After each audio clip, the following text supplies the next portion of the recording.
Format, we'll start with broadcast, move on to radio, then we'll turn the cameras off and do some questions with the written press. Gary, do you want to kick us off the Sky? Hi, Dave. Hi, Gary. Any team news at all? Tomas Soucek's not available from last week, so we're covering the protocol set by the Premier League regarding his concussion last week. Good start to the season. Second, not beaten, won the last two, scoring 6 goals. Yeah. Have you quietened a few critics? No, I don't want to go top too early. I want to take my time and be quite happy just to tuck in behind the leaders and see where that takes me. But it is great to get that kind of start under your belt. It's a platform, isn't it, for the rest of the season? Of course, any manager will tell you a good start to the season is always really important. We've had a great start to the season. Undoubtedly we had a tough games. We have another tough game which we're going to talk about on Friday night. But overall, I have to say I'm pleased with the way the players have gone about their work. There's signs that we're getting better and hope we can continue that. I don't know whether or not you're a big fan of deadline day, but I guess if you've got a match on the day, it's an extra thing to worry about, isn't it? Yeah, well, I think it's a little bit unfair. Let's be fair. You would hope that most clubs would all have their work done before deadline day. That's the way it should be. But obviously, Sky sort of rely a lot on deadline day, so you live by it. But the truth is, most clubs should have their work done probably before then. But I think it's unfair that we are on deadline day. I think there's only ever been 3 games on deadline day, and we're one of them. So it means you obviously know what's going on, but you won't be able to pay too much attention to it. I probably don't know what's going on anyway half the time. So, we're still in the market, but maybe not heavily in the market at the moment. That's for sure. So it could be for West Ham fans. The message could be, the reality could be that that's it. I mean, you'd be happy with that. No, I didn't say that. I said that the reality is that we are still in the market and we will be right up until the last minute. I've got no doubt about that. But obviously, it being on deadline day makes it really difficult for myself and everybody else to be involved in anything at the last minute. We've got a game to prepare for, and that's the fact. Can I just quickly then, before we move on, play that game where I say a couple of names to you and you tell me you can't comment about other teams' players? We can do that game, no problem at all, yeah. Hugo Ekitike? Player at another club. You wouldn't get me commenting on a player at another club. Filip Kostic, we know that you're an admirer of his. I'm an admirer of a lot of players, but again, I would never comment about a player at another club. No. The start you've had, if you don't get anybody else in, then it's not the end of the world, is it? Well, we always had to add some players to the squad. We lost Declan and Lanzini. So we've sort of done that. I said also that probably players had to move on for us to create spaces for people to come in. I don't think I'm changing the words I said probably 4 weeks ago when I was doing the press conferences. So that's the same. You have to get a balance. We don't want too many players where we find it could be a problem. We want to try and get the right numbers in. And at the moment we're in pretty good shape. A party atmosphere, despite their perhaps less than satisfactory start to the season. The Luton, they've obviously only played away so far. First game at home in the Premier League, a new look, Kenilworth Road. Is that something you'll have to bear in mind? Are you out there to enjoy the party? No, very much. We'll have to bear in mind it's been a brilliant achievement from Luton to get themselves back in the Premier League. They've done great work last season. It was incredible how well they've done. But let's be fair, they've been knocking on the door a couple of years. Over the years they've been picking up. So I think they've always been going to a sort of newly promoted team for the first game of the season's always been tough. So unfortunately we've been given that call when it shouldn't have been. We should have been probably the second Premier League game there, I think. Is it making it more difficult to think that they will be massively up for this game? Of course you're always up for a Premier League game, but it's an extra ingredient, isn't it? Well, that's a question for Luton Town, not for me really. All I can do is go and get my team to perform the best they can and make them aware of Luton's qualities in the whole situation. Everybody knows it's a tight environment, and Luton will use that to their advantage. I've got no doubt, not just with us, but with most teams through the season. New experience for Rob Edwards, of course. I was lucky enough to speak to him his last interview before the season started. And he spoke about going toe-to-toe with some of these quality managers. He mentioned Pep, he's read all of Pep's books. He mentioned Eddie Howe as inspiration for a young English manager. He said he did his badges, his pro licence with Mikel, and the only other manager he specifically mentioned by name was you, saying that he admires everything you've achieved in the game. Well, that's very kind of him. If I was going to pay the compliment back, I would say what he's done for Luton to get Luton in the position they're in, getting in the Premier League is a great achievement. And I think while he was at Watford, he was pretty harshly treated. So it's great that he's recovered, because quite often managers, when they lose jobs, it's not so easy to sort of get back in the horse again and get on it. But he certainly has, and proved any doubters wrong. So I certainly admire him for that. I think Luton play in a style which I don't know if it's his fully Rob's style, but he's gone to a club, and sometimes the way the club, the culture is, you have to be able as a manager to fit into that.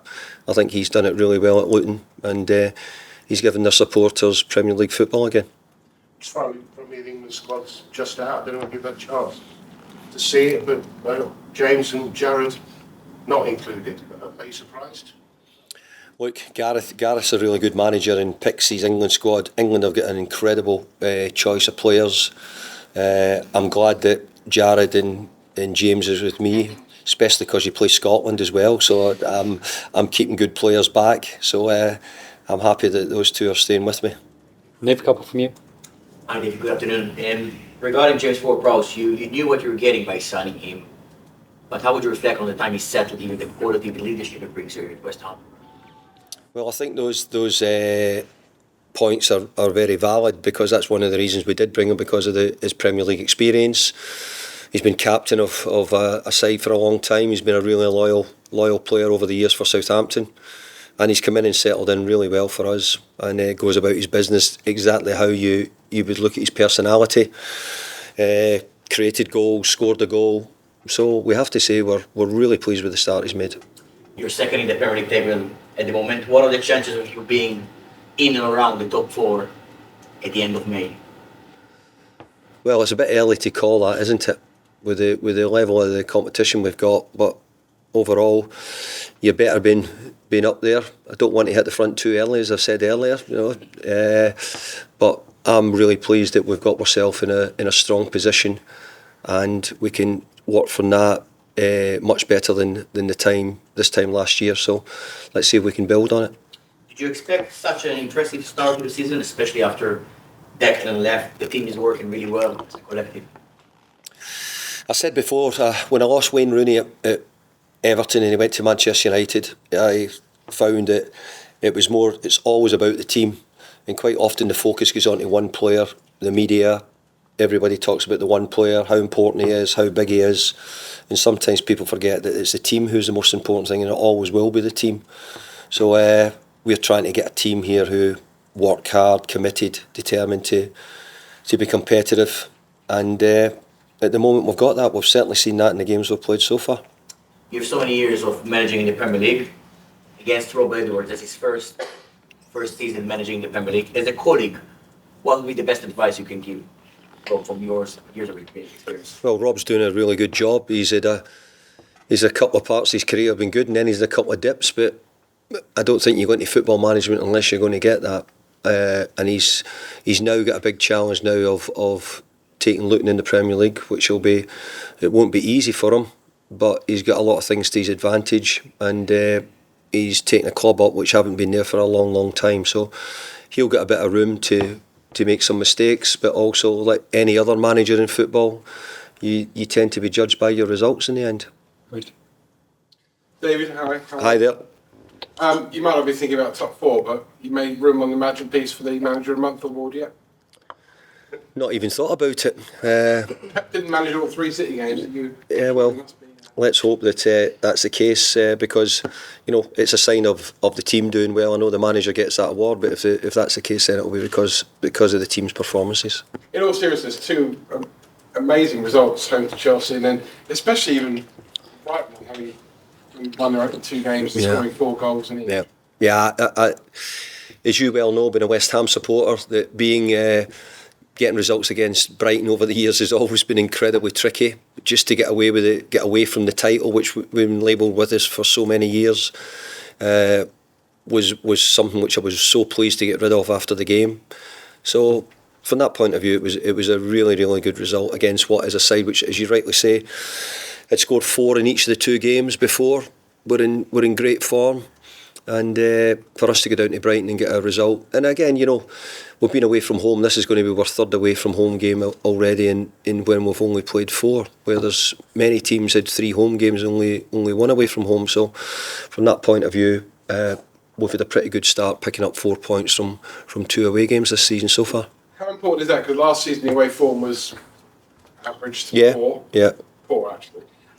This year you've already won at Brighton, got a good chance to back that up again with another away win tomorrow night at Luton. Yeah, well, it's only the start of the season, so we're not going to get carried away with it. But as you rightly said, getting the points on the board, getting the wins in away victories has been difficult. And again, our form at London Stadium in the main's been pretty good, but we've only had 1 opportunity to do that so far. So sometimes that you can get your points in the league can be looked at differently. If you're at the bottom of the league, you're trying to explain to people, well, actually 3 games away from home and 1 at home, whereas some teams have had 3 games at home. So you people in the media are continually sort of looking, and you're looking at the league table, you might be judging people already, and let's be fair, in some cases it's not an equal balance. Trust me, I am looking at the league table. I've got it printed up on my wall.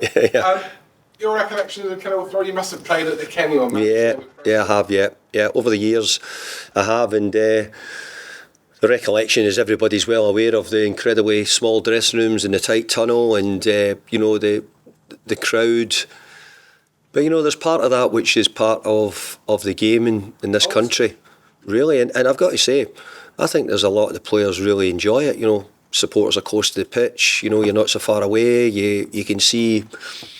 You can see every wrinkle. You can see mine from further away, mind you. but I would say that you're up close with the players, and it gives the players that feeling of the pitch being really compact and tight.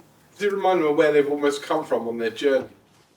Yeah, and I think it's good. That's what we want, isn't it? We don't want the football to be completely one-dimensional. We want teams who are probably not expected to get there. And actually, I hope I wouldn't be wrong in saying that.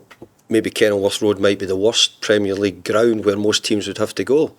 But that will also be an advantage to them as well, and I'm sure they'll try and use that to the best they can. Last one, it's only less than 3 months since West Ham were crowned European champions, one of the European champions. Yeah. Tomorrow you'll find out the draw for the Europa League. What are you hoping for? Another good group if we can. Good travel, that it's not long distances if we can help it, because that's hugely important in it, especially this part of the season when you lead up to the sort of the Christmas period, and we've got Thursday, Sunday football. MD will tell you it can be a drain in some way. We've actually made it look relatively good as far as the European football goes. Maybe our Premier League results in last season didn't back that up, but hopefully we can do it again. Hopefully we can enjoy the trip. The supporters can enjoy what they've done hopefully in the last couple of years, and we can go and have another go at it. I'm really looking forward to it, and being a European winner gives us that feeling that we can stick our chests out and go and take most teams on. Lauren? Cheers, Dave. Thank you. Hi there. Social media and kind of various outlets have been seeing James Ward Prowse called the bargain of the season. Would you agree with that after his performance so far? Well, I wouldn't listen to social media too much. I'd listen to the people who talk about the game and talk about it, probably professional people.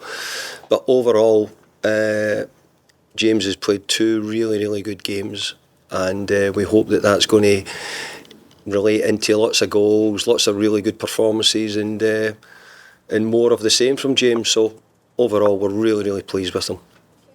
Jarrod Bowen, he spoke to BBC Radio 5 Live this week. I'm not sure if you've listened, but he was basically talking about your achievements, how much you've achieved at West Ham, and even said you don't always get the credit you deserve. What do you make of your time so far at West Ham and what you've managed to do for the club? Well, it's very kind of Jarrod to say that, but I think my time at West Ham has been really special. More importantly, I think when I came, I said that I wanted to try and grow the club, make it better, I think most of those things are certainly the case. I think we're growing it. We've got European football. We've finished in 6th and 7th in a couple of years from a team that was on the verge of relegation. We've now won a European trophy as well. We started this season in a good moment. So I hope it would be seen in many ways as really positive. But there'll always be people on social media who might question that. Last one then. Yeah, it does. So it's Luton tomorrow, their first home game of the season, as mentioned. What have you made of Rob Edwards' side so far? Like, results aside, what have you made of how their teams have performed in the Premier League? I think they've had 2 ridiculously difficult games like we had against sort of Brighton and Chelsea. And I actually think his team's done well in both games. This will be obviously completely different. They're at home. We might see a completely different Luton team, which I think a lot of people probably expect from their home performances this season. Okay, if we turn the cameras off then please, and we'll move on to